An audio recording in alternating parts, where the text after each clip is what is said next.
bukan saya, bukan pendeta manapun. Yesuslah gembalamu yang agung. Ya, kita ini hanya hamba-hamba. Ya, tetapi bukan juga gembala upahan, karena gembala upahan kabur kalau ada masalah, cuman ngumpulin buat kekayaan buat diri sendiri. Nah, ini kita mau cerita nih ya, mau cerita gembala upahan ini. Nah, saudaraku, di dalam Wahyu 11 ayat 8 dikatakan, itu konteksnya adalah dua saksi Allah ya. Nanti yang ikut Koinonia online tadi sore jam 7, videonya judulnya Yerusalem milik dunia ya. Itu saya cerita tentang siapakah dua saksi Allah. Dua saksi Allah adalah orang Israel dan orang Kristen ya. Nanti lihat videonya supaya nggak kepanjangan. Nah, kemudian orang-orang ini selama 42 bulan ini bersaksi ya. Mereka bersaksi dan banyak orang mendengarkan kesaksian mereka.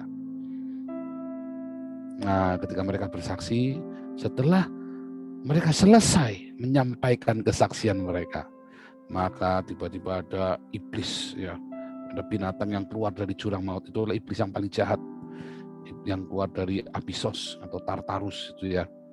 Yesus itu waktu mati disalib, ia pergi turun ke jurang maut untuk ngambil kunci jurang maut dari dia. Ya, dari si binatang paling jahat ini, itu iblis yang paling jahat ini ya. Diambil kunci jurang mautnya. Dan ia pindahkan orang-orang benar yang percaya kepada Torah, yang hidupnya oleh iman kepada Torah. Ya, dipindahkan ke Firdaus, ke Paradiso. Dan orang-orang yang tidak percaya tetap aja di Hades ya, tempatnya jurang maut itu Hades. Cuman jurang maut yang paling dalam itu ya, lubang jurang Abyssos atau Tartarus itu tempatnya iblis. Nah, kemudian iblis yang paling jahat ini nanti di saat itu ya, di akhir zaman itu, maka dia akan keluar ya dari lubang jurang maut dan dia akan bunuh dua saksi Allah ini. Ya, dia akan berkuasa atas muka bumi ini sebagai antikristus dan dia bunuh dua saksi ini, yaitu orang-orang Yahudi dan orang-orang Israel dan orang-orang Kristen yang dibunuh, dipersekusi, dianiaya, dibunuh. Dua ini bukan dua orang ya, tetapi adalah dua saksi. Jadi bukan dua orang, tapi dua saksi, yaitu satu orang Israel dan satu adalah orang Kristen. Karena orang Israel yang punya commandment of God, Torah, dan orang Kristen punya testimoni, kesaksian Jesus Christ. Dan mereka bersaksi tentang kerajaan Allah, tentang Mesias, yaitu Yesus Kristus, ya. Dan mereka dibunuh. Dan mereka akan dibaringkan, mayatnya itu akan dibaringkan di sebuah jalan raya, jalan besar, ya, sebuah plateu, sebuah tempat yang besar, square. Jadi bukan cuma jalan raya, bukan, tapi tempat yang besar, square. Ya, mereka bukan cuma dua orang ya, dan berarti itu ada di seluruh dunia. Berarti ada di seluruh dunia. Dan yang secara rohani disebut Sodom dan Mesir. Nah, itu menarik ya, disebut Sodom dan Mesir. Secara spiritually, pneumatikos dibilang. Pneumatikos artinya secara roh. Jadi itu adalah sebuah metafora. Sebuah metafora rohani bahwa orang-orang yang bersaksi di dalam nama Yesus itu akan dibunuh ya, dan dibaringkan di atas jalan, di atas tempat ya. Orang yaitu di atas tempat kota yang bernama Sodom, yaitu tempat di mana ada hedonisme, ada kemewahan hidup orang-orang itu. Orang yang hidupnya bermewah-mewah tidak suka dengan kesaksian Tuhan Yesus Kristus. Apa sih kesaksian Tuhan Yesus? Sangkal diri, pikul salib, mengampuni, memberkati, mengasihi, mengampuni, memberkati. Itu kan kesaksian Yesus Kristus, toh? Kalau Anda bersaksi, saksinya apa? Wah, Tuhan Yesus memberkati saya dengan uang. Bukan, oh enggak. Kesaksian kita selalu sangkal diri, pikul salib, mengasihi, mengampuni, memberkati. Itulah kesaksian hidup kita orang Kristen. Orang Kristen tidak akan memenangkan jiwa karena Anda kaya raya. Wah, saya diberkati Tuhan 1 miliar, saya diberkati Tuhan 1 triliun. Hore, jemaat tepuk tangan. Apakah itu akan memenangkan jiwa? Tidak. Tidak akan ada jiwa dimenangkan oleh karena Anda bersaksi, saya diberkati Tuhan 1 triliun. Saya diberkati Tuhan, saya jadi direktur PLN, saya jadi direkturnya apa gitu. Oh, enggak akan, tidak ada orang jadi Kristen yang sungguh-sungguh, maksudnya bertobat sungguh-sungguh karena dengan Anda cerita begitu. Yang ada orang yang iri sirik. Wah, saudara-saudara, hari ini saya tukang beca, kemarin saya tukang beca, hari ini saya jadi direktur Pertamina. Wah, cuma tepuk tangan, ya kan? Yang satu bilang, ngapusi. Ya, untuk tukang beca jadi direktur Pertamina, ngapusi. Yang lain bilang, iri, mati sisan. Yang satu bilang ngapusi, nggak percaya, yang lain bilang nyumpain, mati sisan. Iri, ya kan? Yang seneng, dikit. Senang lihat orang susah kalau lihat orang senang, ya kan? Susah kalau lihat orang susah kalau melihat orang lagi senang. Nah, itulah orang dunia, orang di dalam gereja kan begitu. Jadi hati-hati. Tidak ada orang dimenangkan gara-gara Anda diberkati. Orang banyak jiwa dimenangkan melihat kesaksian hidup Anda yang ya selalu sangkal diri, pikul salib, ya, mengasihi, mengampuni, memberkati dalam rupa diakonia dan marturia. Marturia, kesaksianmu kan. Orang itu banyak dimenangkan melalui diakonia dan marturia, bukan melalui Anda cerita, saya jadi direktur, kemarin tukang beca, hari ini jadi direktur, cerita Cinderella. Orang tidak akan tersentuh dan dimenangkan. Yang ada jadi syirik. Itulah yang terjadi. So, apa yang dimaksud dengan Sodom? Yaitu ketika Anda hidup di dalam kemewahan.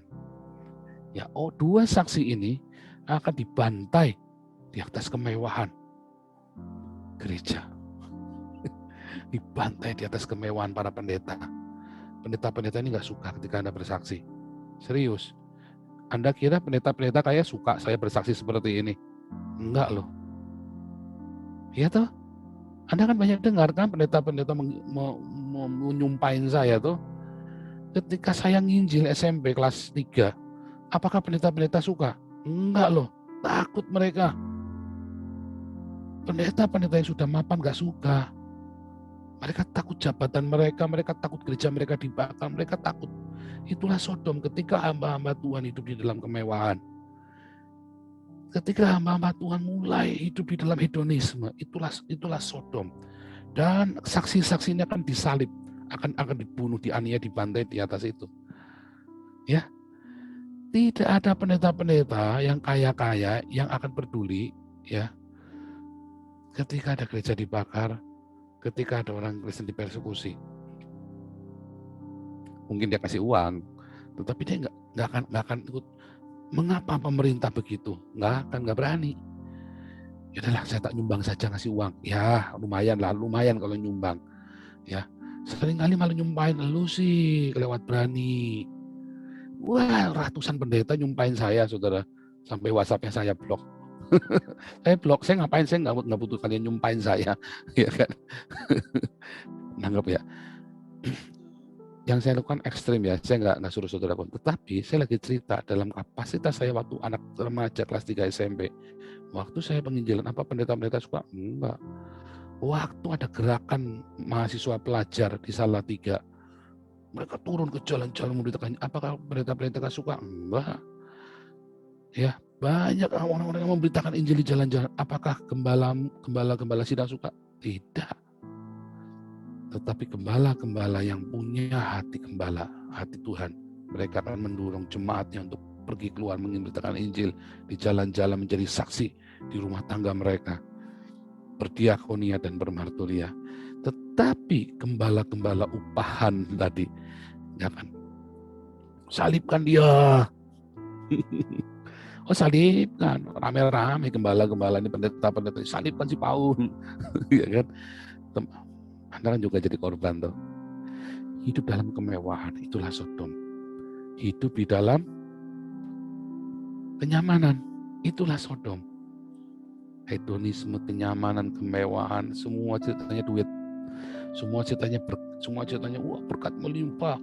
Tanpa sadar itu, ya. Uang di dompet Anda pindah ke dompet dia. tanpa Anda sadari. Nah, itulah. Dan saksi-saksi ini akan dibunuh di atas kemewahan gereja. Ingat, Islam adalah sebuah kutukan saat gereja tidak melakukan tugasnya untuk berdiakonia dan bermarturia, memikul salib, sangkal diri, mengasihi, mengampuni, memberkati.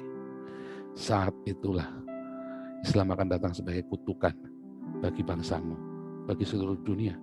Dan itulah dua saksi Allah itu akan dibantai di atas hedonisme, kemewahan gereja. Wih, serem. Yang bunuh orang gereja sendiri. Yang bunuh Yesus siapa sih? Para imam yang kaya raya, para politikus Yahudi, orang-orang agamawi yang kaya raya, yang mereka sakit hati karena Yesus bongkar bisnis agama mereka. Itulah Sodom. Ya, simpel ya, saya coba balik cerita. Apakah Mesir? Di Mesir, karena tema kita kan masih kitab Keluaran ya. Jadi saya akan banyak cerita tentang Mesir. Besok saya akan cerita tentang 10 tulah. Ya. Di Mesir, orang-orang ini diperbudak. Rakyat jelata diperbudak dengan dosa. Di Mesir, rakyat jelata diperbudak dengan ketakutan. Sudah diperbudak, ditakut-takuti, dan dia dengan senang hati melakukan perbudakan itu. Karena takut. Dengan senang hatinya karena takut, karena ada pilihan lain. Nggak ada pilihan lain. Dan gereja-gereja nakut-nakutin jemaatnya. Dan pemerintah nakutin rakyatnya. Dan kita semua hidup dalam ketakutan. Tidak berani keluar, melangkah keluar. Banyak hamba-hamba Tuhan yang datang, nggak berani ngomong.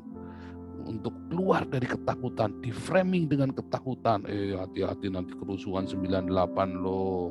Hati-hati kerusuhan nanti malari. Hati-hati tahun 65 ya dibantai, digorok. Hati-hati. Oh, ditakut-takutin. Dalam perbudakan dosa, sudah diperbudak oleh dosa, mereka dikungkung dengan roh ketakutan. Itu dia sasaran empuk itu. Ya, itu sasaran empuk. Dua hal, simpel ya.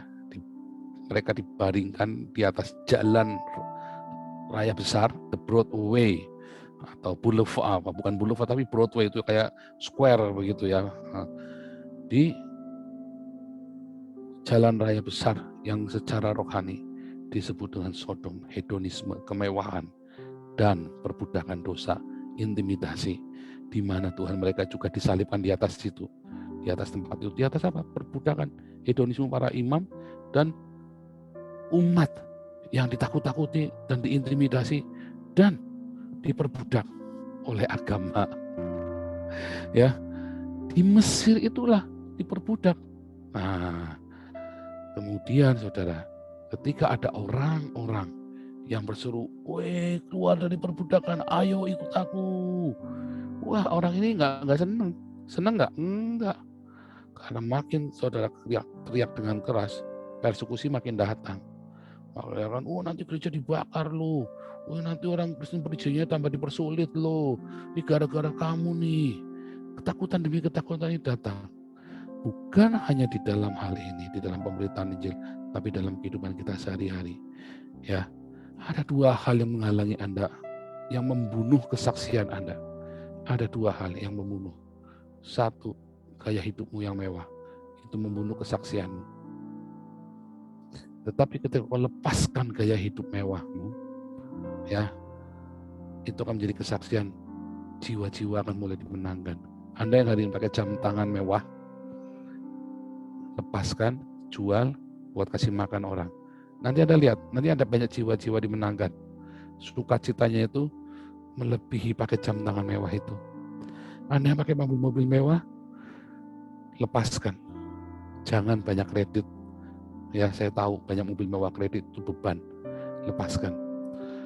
Kasih uangmu, belilah mobil yang sederhana, yang penting nggak mogok, ya, yang bagus, bukan yang mewah. Mobil-mobil lepas. Kasih makan orang miskin. Banyak jiwa-jiwa akan dimenangkan.